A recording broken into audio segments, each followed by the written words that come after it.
کہا تو جاتا ہے انگلش میں وار فور پیس، کہ اگر پرامن مقصد حاصل کرنا ہے تو جنگ کرنی پڑے گی، لیکن وہ جنگ کبھی بھی جو ہے کسی کو امن نہیں دے پاتی۔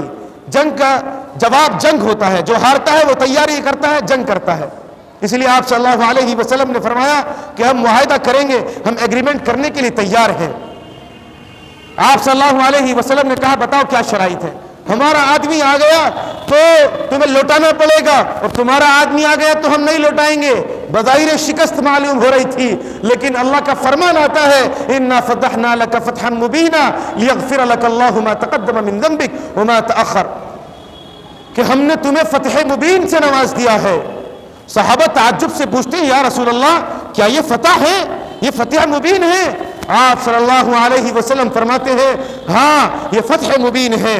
میرے بھائیوں توجہ دیجئے کہ یہ فتح مبین کیوں ہے؟ یہ اس لیے تھی کہ آپ نے جنگ بند کر دی، تلوار کا مقابلہ تلوار سے بند کر دیا۔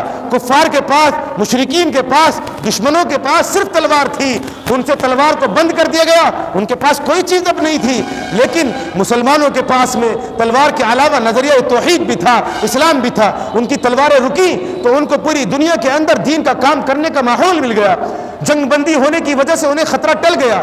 پہلے اگر کہیں بھی کسی علاقے میں نکلتے تھے تو خطرہ ہوتا تھا کہ دشمنوں کا کوئی لشکر نہ آ جائے، ہم پر حملہ نہ کر دے، لیکن اب 10 سال کے لیے مطمئن ہو گئے۔ اس کا نتیجہ یہ ہوا کہ ابھی جو صحابہ گئے تھے چند تھے، لیکن صرف 2 سال کے اندر مسلمانوں نے اتنا زبردست دین کا کام کیا۔ آپ کے ساتھ میں 10,000 کا لشکر تھا، 10,000 کا لشکر۔